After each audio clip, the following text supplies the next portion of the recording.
through the state. There's a funding mechanism for CTE reimbursement. Perfect, thank you. And even things like Wheeler Farm, the Home Builders Program, all of that stuff is all reimbursable. Thanks. Go ahead, Connie. So part of the school boards association, knowing that we're not funded 100% for buses, can you tell me how much of a percentage the state gives us on those? Yeah, good question. You, at least last year, Todd, correct me, I think it's about 80%, roughly, right? 78 to 80%. Sometimes it's gone up to 81, 82%. So even when we have a fully funded bus, it's not fully funded, it's just the state's fully funding apparatus, but it's a really fuzzy answer. It depends, but it's generally between about 78 and I'd say 82%. And that's a battle, by the way, that UAPT continues to fight with the state, saying, hey, like, let's fund them. Exactly. So, like, you're supposed to add $5 million every year for the last 5 years. Yeah. I'm sorry, Connie, you said that's how much of our 85% of, we get 85% reimbursement? Is that what you said? Between about 78 and 82% for a fully reimbursed route. Okay.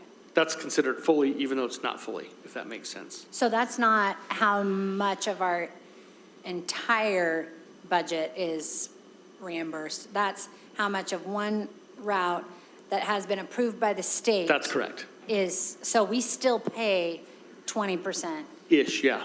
Okay. Okay, 20% on state-funded routes, we pay. Yep, Okay. yep. Well, Kim, that's you have your lame. microphone in your lap. I feel like you want to talk. That's the way I'm raising my hand.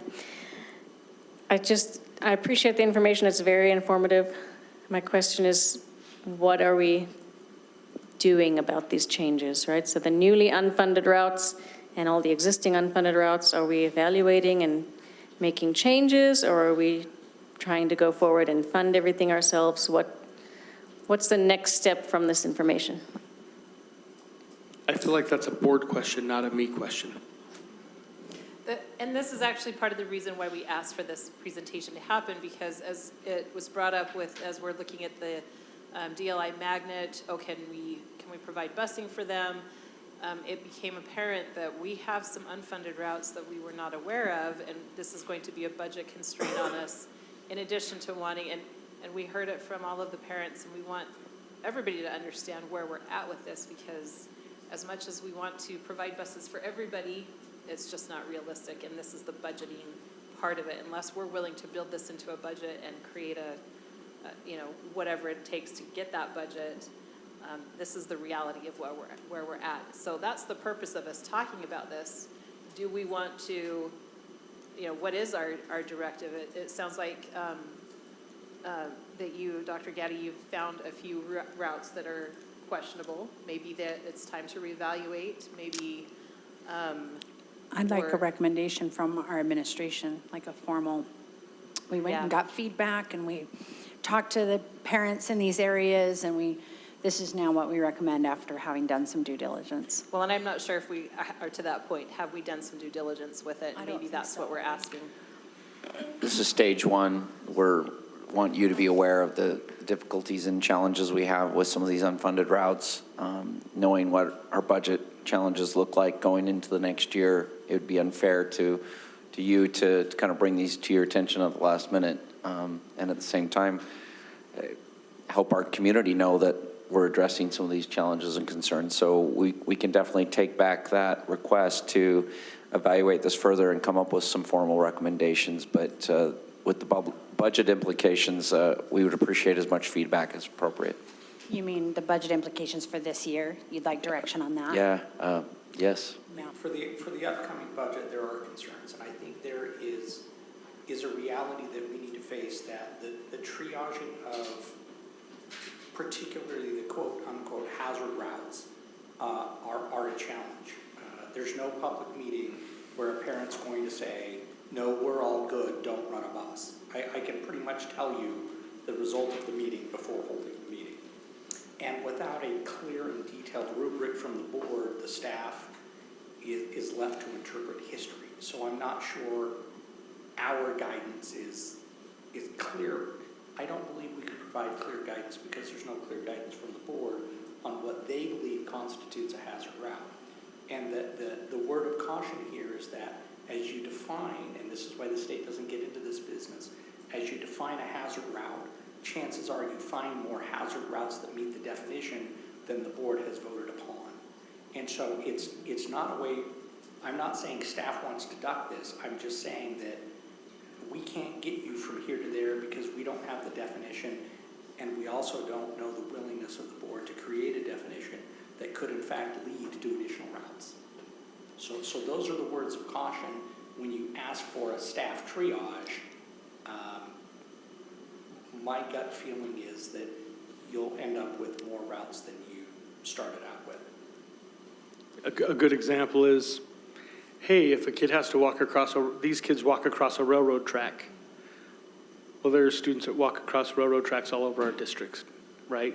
And again, as in everything, all railroad tracks aren't created equal, right? There's some that might have some real good ped stuff around them, some real good warnings. So I think that's, to Don's point, is what he's saying is, you know, well, there's not a street light here.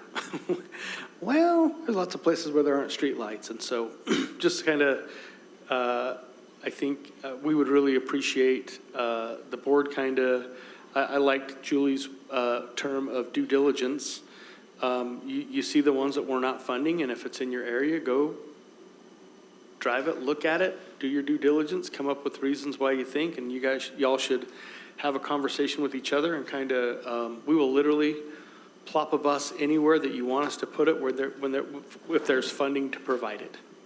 And I don't mean to presuppose what our community members will say, but my guess is their response is going to be to the board to fund it. I've never been in a situation in 16 years in Granite School District where we're looking to remove a route and people are saying, that's a good idea. They're going to say and look back to you with the expectation to fund it. And so we are faced with some difficult decisions. Sorry, Todd, let me just respond. But, I mean, so when I saw this, I reached out to my friends who live in these neighborhoods and said, okay, what's the situation here? You know, like, help me understand, like, how many families is this?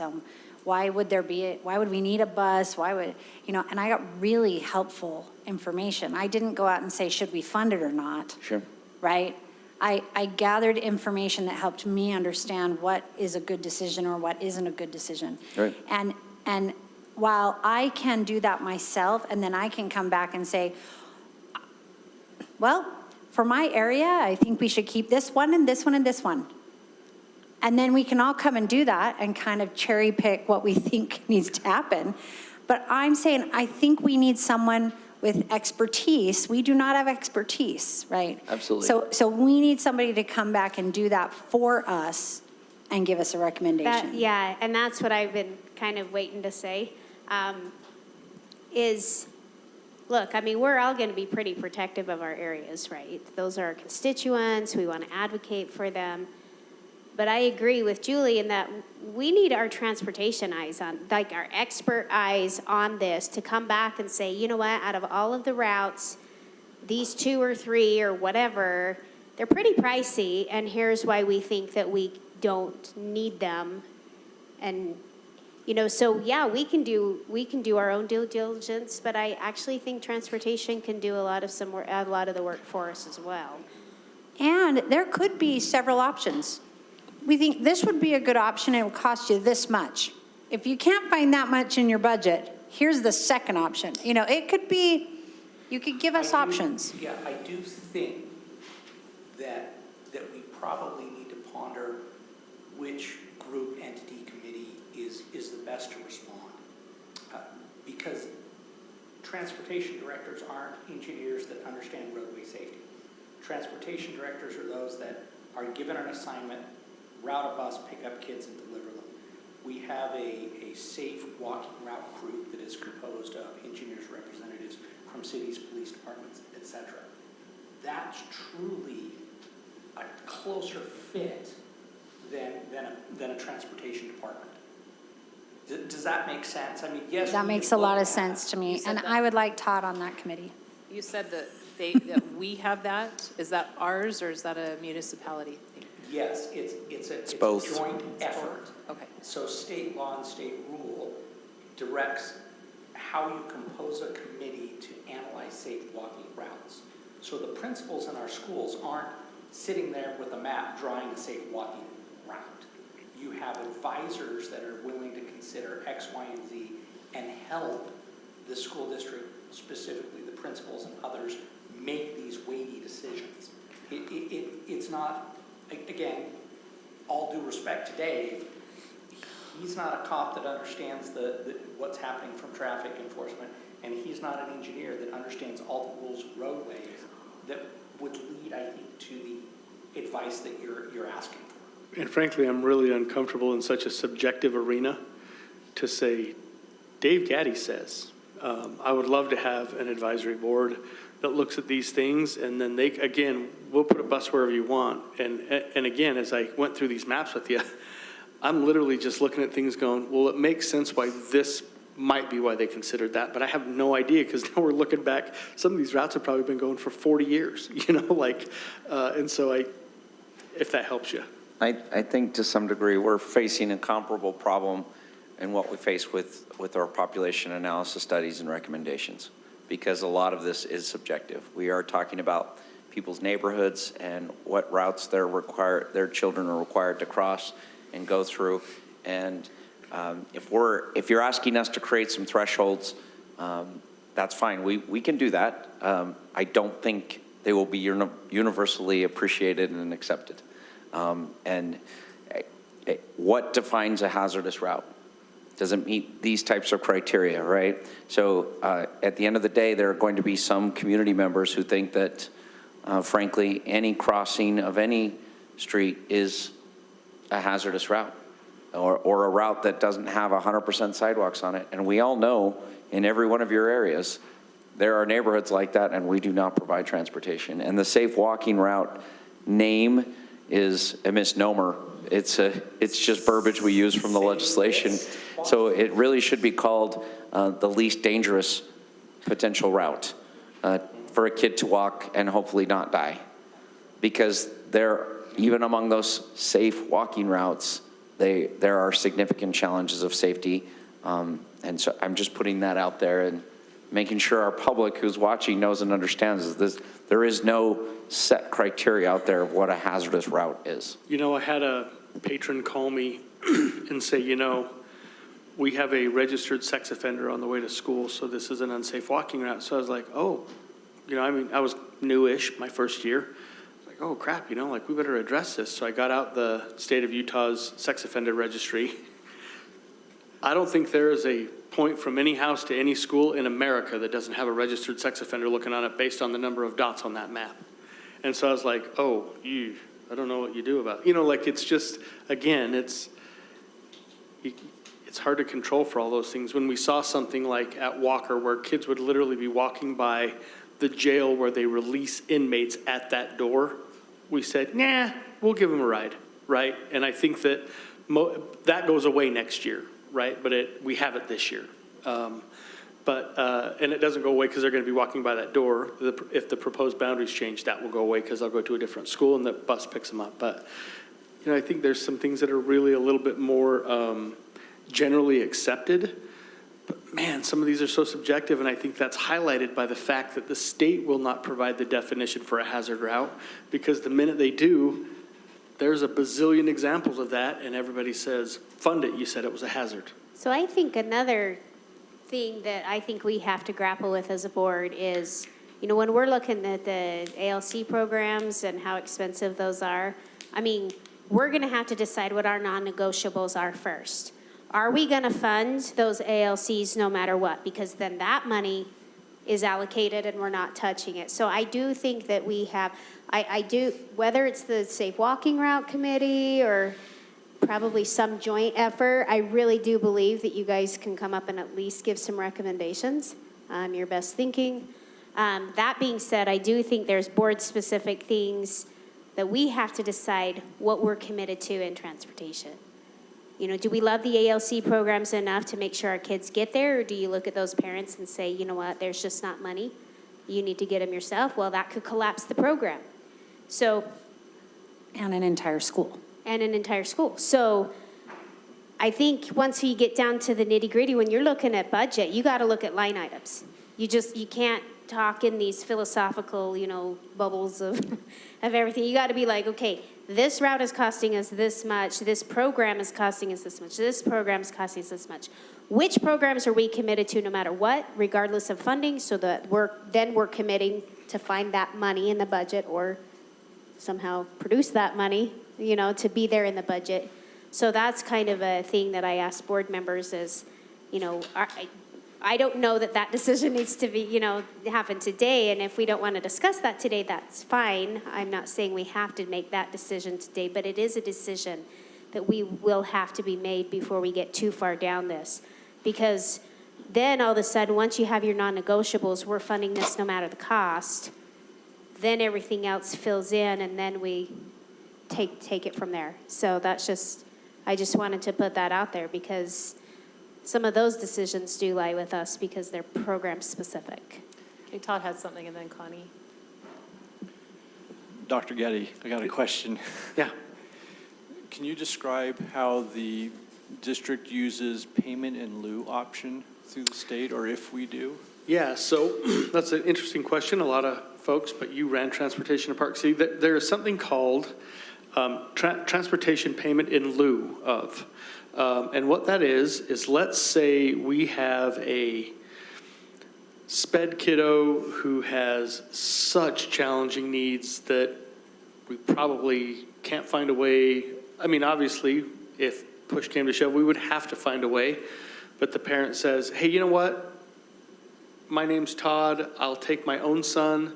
We then pay them the federal reimbursement mileage rate to go from their house to the school, home, back to the school, and home every day. And I want to say it's 57 cents a mile, somewhere in there, 50. Oh, has it gone up again? Okay, 65 cents a mile. So we use that pretty sparingly because let's say somebody lives, you know, a SPED kiddo lives 10 miles from the SPED unit. You're talking about $13 twice a day, so $26 a day. And if you had a bunch of kids on that at 180 days a year, you're talking in the thousands of dollars each kid, $3,000-ish. And that can kind of go a little bit crazy. But we do use it in situations where a kid just kind of can't ride a bus, but they're SPED and they qualify for it. And sometimes it is actually kind of a bank error in our favor if the kid is like, it breaks a route and makes you add a $30,000 driver and their parents are willing to do it for $2,000 or $3,000 a year. It's kind of a benefit for us, if that makes sense. Sometimes it's just that we can't. There are some kids that have really hypersensitive needs related to temperature and you know, if they're in a bus for 30 minutes, they're literally kind of berserko by the time they get to the school. And so their parents go, I can zip them there in 5 minutes. And we go, awesome, thanks for helping. Is that a Todd? So I'm hearing basically it's for special education purposes, or Yeah, that's what we use it are there for. other scenarios? The only other scenarios that we use will be for your McKinney-Vento kids, right? So we have had students that go homeless that will go, let's say they're living in Sandy or in West Jordan or Bountiful. And we go, okay, we can send one 40-foot school bus round trip to Bountiful, or we can pay in lieu of, and we come out between the fuel, the driver wage, and all of that stuff, we come out thousands of dollars ahead. So it's special ed and some McKinney-Vento kiddos. So we're reimbursed for McKinney-Vento, is that what you're saying? We pay them in lieu of transportation funds. But we get from the state for There is some McKinney-Vento. reimbursement for McKinney-Vento cost. Todd could maybe speak to those. I don't exactly know exactly what those are. Yeah, and I don't know all those off the top of my head, but the state does reimburse a portion of the payment in lieu. Yeah, I just don't know what the percentage is. Yeah. Again, if fate forces the transportation, we will take the transportation. If the parent and the team say, no, you're driving it, we'll drive it. The SPED team and Dave, for example, are very good at entering into discussions about transportation. One, when it's in the best interest of the student. Two, really a low two is if it's a financial benefit to the district. Again, we're in the kid business, it's best for kids, but often they will see an opportunity where the student is better off in transportation that's provided for the parent. Sometimes they agree, sometimes they don't. And so we are getting partial reimbursements as best we can, but fate presses us into transportation. I mean, if it just comes down to it, and frankly, so does McKinney-Vento in some circumstances. These are hard to build rules around, and you really, case by case, best judgment, single kid analysis, wrapping into the whole of what we do. And usually our McKinney-Vento kiddos are, when they're in lieu of, that's when our McKinney-Vento liaison will call me and say, Dave, this is the best option here. And so we kind of lean on their kind of guidance. They are really good with shelters and kind of when and where kids are living and how they're living. And they'll say, you're going to have to send a bus. We don't have any way, no way. And so. Connie? This is probably, in my area, I can see when we talk about my area and the schools, like the boundary studies, I see where down the road, when we get to that, where things will change. And to me, it's how soon and how much do we want to make changes like that? Because there are definitely some, depending on what this study says and what we find out when we start that study, that there will definitely be busing changes. Mm-hmm. So. Yeah, closing schools, and Todd and I had this discussion about 2 weeks ago. Closing schools actually has a net effect of usually increasing busing. Because usually now there are a few examples where there are 2 or 3 schools that were in a population boom, so they built a few schools that are nestled so close together that you can close the middle one, the other 2 absorb them, and there's still no busing. But generally, the outlying edge of like an elementary will be about that 1.5 miles from the schoolhouse of the other elementary that's assuming it. And so we understand that. It's kind of a cost of, one of those kind of, and Todd even said, maybe we ought to have in the fiscal note for closing a school, we ought to include, hey, are we going to have to put a bus through here? And it probably isn't the worst idea to include an analysis of that. And I've got a really awesome GIS guy. That's the people that run the computers that make the maps and figure out who's eligible. And we can produce a map pretty quickly of a walking boundary. And even we have the ability to square out, like put a polygon around an area that will tell us exactly how many kids are in that area that qualify for transportation. So that can always be part of PAC if we want to do that going forward. PAC would be a little bit easier if we maybe had some boundaries to start with and have the boundary idea work backwards to the PAC analysis versus the PAC analysis work forward to the boundary idea. Because then we could give you some real good answers. Kim, did you have anything further?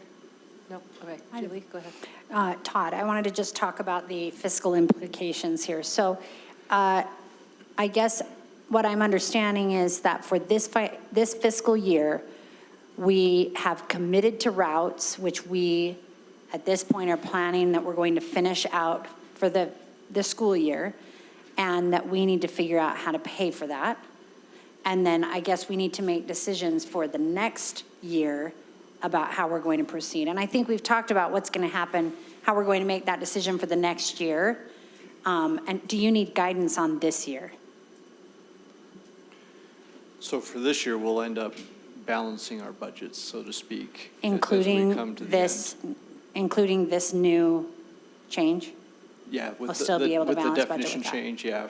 So we've been aware of this for about a month and a half. So we've we're committed to the route, so we will find a way to make that happen. And so there are funds that can get us through to the end of the year, but we definitely need to understand what those expectations are in the out years, so the following year and into the future. Okay.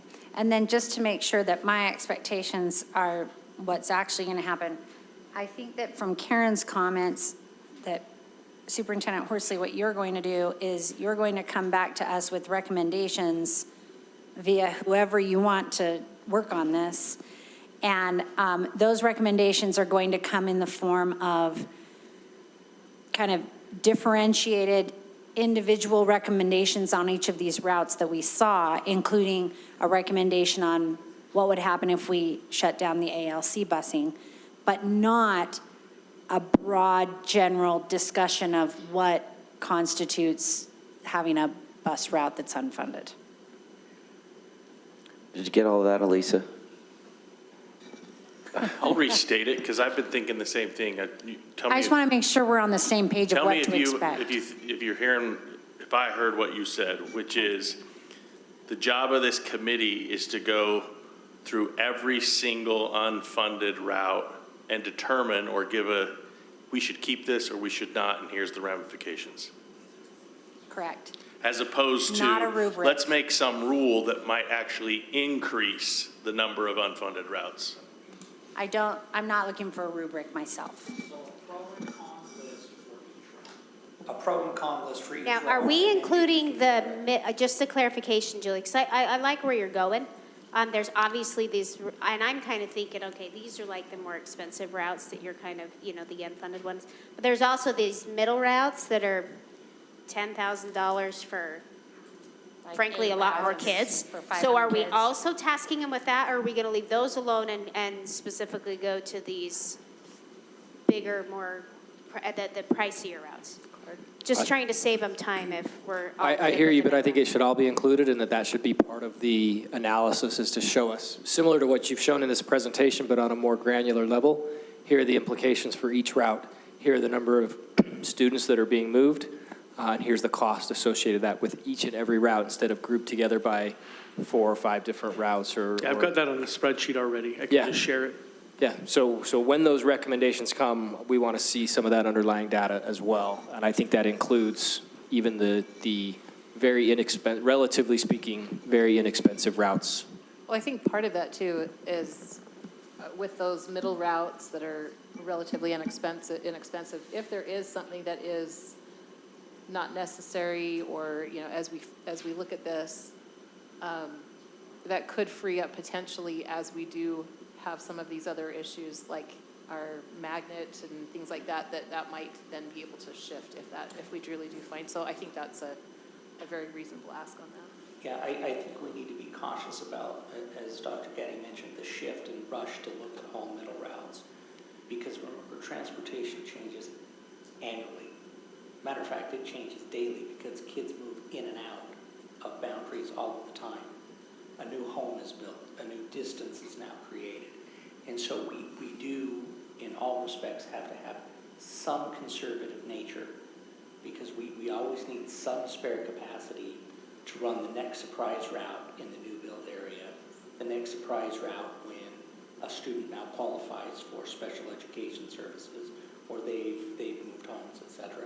So we'll just say we can give you some thinking on that, but understand we will be conservative, because history proves that we always have capacity need changes regularly in transportation. Yeah, we'll need about 20 hours of FTE next year just for the Cypress lift of the new Cypress busing boundary. I think there's 1,829 eligible students for transportation for the new Cypress. So I think that's fine, and I understand what you're saying, but you're talking about eligible for reimbursement. We're talking about specific unfunded, analysis of unfunded. I was just, when he said. Yes, we will, but understand, we will never fully utilize all middle routes. Sure. Because that is one pocket that we reach into when something new and unexpected happens to us. Understood. During the school. Sure, I think it's just that we do want to have, we don't want that not touched just because we want to be able to have everything analyzed, so. Now, my question is, though, is as I vote next month, part of my vote is if that DLI, if that Redwood group is getting bused to Stansbury, and if that Hillsdale group is being bused to the Magnet. So I'm having a hard time with putting that middle route back on the market, so to speak, because that can affect votes. Is anybody else? I don't think we're putting it on the market as far as we're saying we need to. I don't see us Well, taking I'm all just of them seeing the off the potential table. of those routes being, because I was actually quite excited to see that on the, and I know, Dave, thanks, you worked to get those routes very inexpensive and attached to that. So I'm over here I'm trying to put this in the context of I voting next month. Looking into the crystal ball, I think what we would say is that because of the cost effectiveness of the middle routes as proposed, including the DLI Magnet and including Redwood, it's going to be hard to see those disappear. I can't imagine that the analysis would change the conclusion.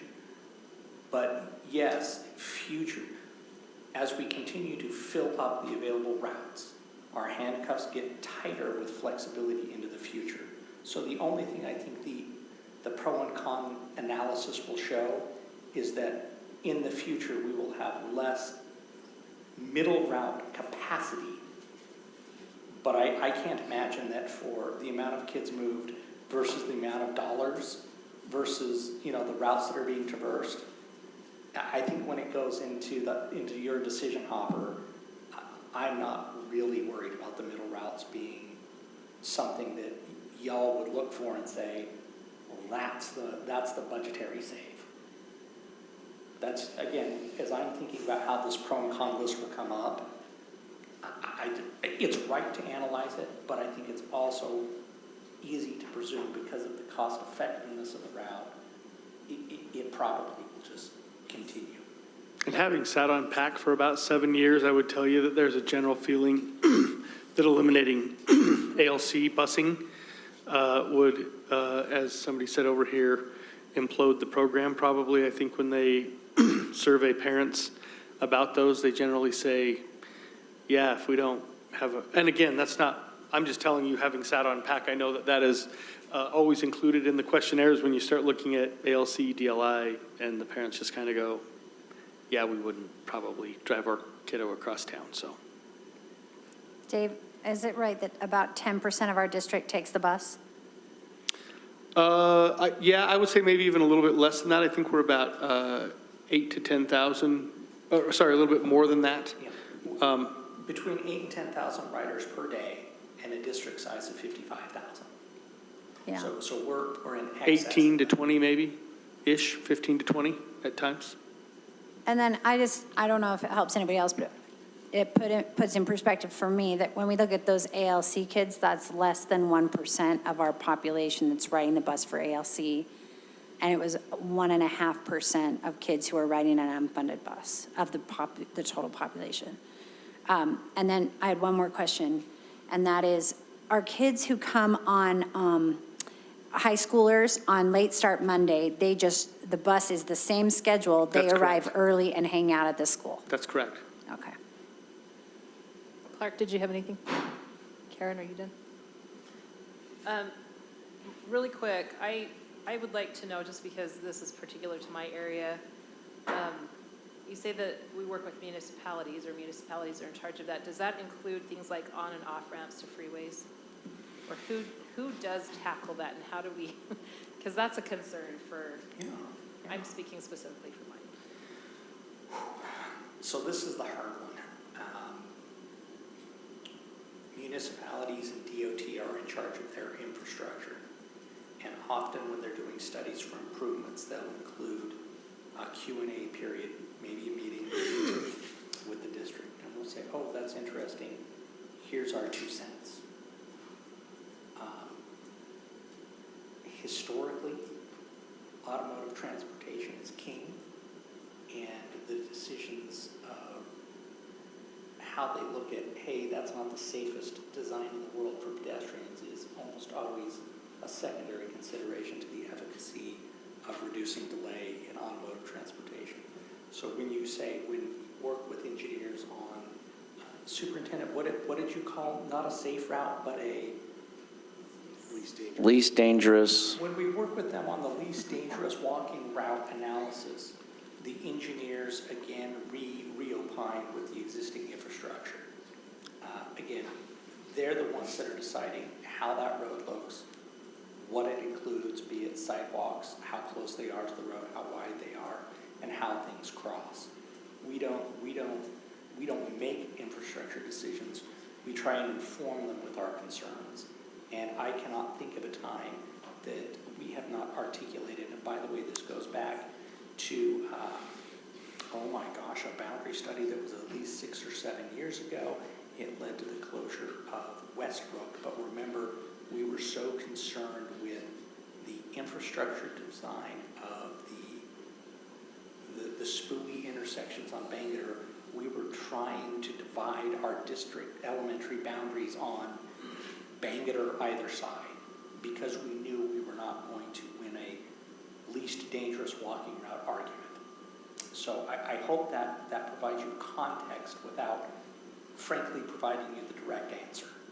I was going to say, I don't know that it provided me, I guess I get the Bangor concern, and absolutely that's, I was here for that, and I completely agree, having just crossed that several times for other reasons, but the reason why I bring it up is because we have students who cross 215 on and off ramps right there on Redwood for the high school, and that is the safe walking route, and it's, the only other option is a goofy road that goes back behind in a canal that doesn't, it's a one, not even a 2-lane road that doesn't have a sidewalk, or they have to walk all the way up to 2700 and go over. And so it's very much, I guess, I'm saying this because when we're talking about reevaluating some of these routes and we have these school closures that happen, we do need to recognize that, number one, we do have a lot of different schools around that already do cross these unsafe routes.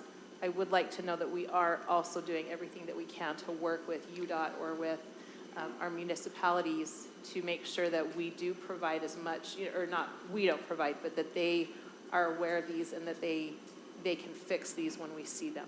Yes, we are very strong advocates for our walking school population. We have greater efficacy in engineers thinking anew when it's the newer infrastructure. Mountain View Corridor near Hunter is a good example where there are substantially more pedestrian crossings. That's a new build, much easier to influence. I believe that the new crop of engineers are thinking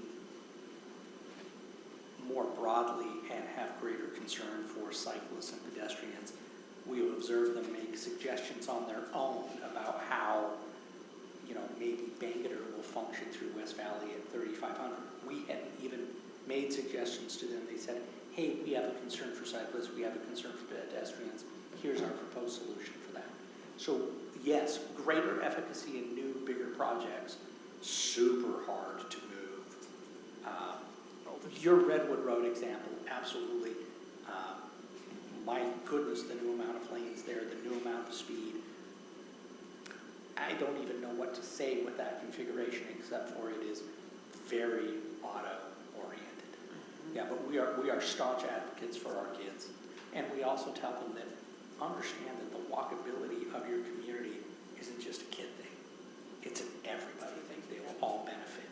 And so our newer crop of engineers that are working on new infrastructure, much better poised to even bring solutions to us. And so that's, I have way too many friends that are engineers. And so, dinner conversation would be stilted, but they are really coming around. Do they also wear bow ties? We can talk about that later. No, They're not that cool. Brave enough, yeah. Okay, I feel like I need to advocate for my community personally, just because we do have that, it's a terrible intersection. Connie, too, 5400 in Redwood, crossing that is a beast. and then that 215 on and off ramps are just, they're horrible. And, you know, I mean, when we're talking about anywhere else in this district, I totally understand, but when we have the busiest intersection right there in the entire state, that just terrifies me. And so when we're going to advocate for our areas and we advocate for our kiddos, and I totally agree, it's, you know, it's very difficult for me to say, okay, I think, yeah, we should put a bus there when we're not putting a bus in the busiest place in the state. So I'm just putting that out there. I appreciate it. Oh, Connie, did you have a comment? My question was, years ago, to pick up DLI students, they had to meet at the junior high. We still do what that. they do now? Yeah, I do. generally, all of our ALC or DLI pickups, we try to put them on school campuses of other schools because we generally consider those to be safe places where, let's say you have a snow day and the bus, or you have a bus collision, or you have something happens, well, the bus doesn't get there as normal, those kids can just turn and walk into a school because they're walking into a school and they go, hey, I'm a student at Fox Hills, but I'm waiting over here at Kennedy Junior waiting for my bus. Sorry, it hasn't come. I'm freezing. I came, you know, that kind of thing. So we, not always, but we generally put them on other school properties. Thanks. Then Julie? When you bring us back, Superintendent, your recommendations, I would really appreciate understanding how our surrounding districts are handling the ALC transportation situation, because I think we do have to compete with them, and I think it's important to understand that as part of the decision-making process. I think we'll make note of that, and then. I can speak to Jordan. It's transportation on your own. My all of kids were in an ALC program many years ago, and we were told that is on your own. Yep. We'll try and put together a matrix with some Wasatch Front districts so you can understand. We'll have to survey them. I think we'll do any special programs outside of special education, obviously. Because that's obviously a given. So, All right. could I ask just one more clarification? Go for it. I think we could probably put this together for January study session. No? February? Because now Let us reach out to those. we do have capital in January that's. Yeah, let us reach out to those that are engineers, officers, and others that are part of the least worst option for walking and understand their schedules. I will tell you that December, between the holidays and et cetera, it's a non-starter to get that group together. Could you let us know, though, Chris and I, by next week, so that we can just pass that on, like what schedule you think would work at the ELT Can you meeting? give us a little more time? Because again, just getting the responses back from the 13 entities that with we the work holiday with too. You're right. is a juggle. Okay. We'll get it as soon as we can. We'll put a little survey out and say, hey, we've been asked to opine upon this. We'd like to take you out of your normal role, just meeting once. And I think it's March with Steve Thompson, and bring you together to have a separate discussion. What's availability, and maybe we can judge on when we can get them together. We will be at their scheduling mercy, even though they're nice individuals, they're busy individuals. Okay, that's fair enough. Okay, thank you. All right, I'm going to turn some time over to Ben real fast for just an administrative report. Just as a reminder, because this is an administrative report, we're adding this in, but this is not a discussion topic. Hey, I appreciate a moment to briefly update you on the bathroom designs at the rebuilds at Skyline and Cypress. We've had opportunity to hear from a number of our community members, and we appreciate our students and families sharing their questions and concerns. Just so you're aware, I've directed staff to make a slight tweak to these plans to make these spaces specific to males and females, with girl restrooms being on the main and top floor and boys' space on the second floor. I believe this will address the questions and concerns we've received. Thanks again for a moment to address this issue. Thanks, Ben. All right, we have need of an executive session for the purpose of character and competence. So with that, I will entertain a motion. I move we go into executive session for the purpose of character and competence. I second it. We have a motion and a second to move into executive session for the purpose of character and competence. This is a roll call vote. Please state your name and your vote. Clark, we'll start with you. Clark Nelson, yes. Karen Winder, yes? Chris Wynn, yes. Julie Jackson, yes. Kim Chandler, yes. Connie Burgess,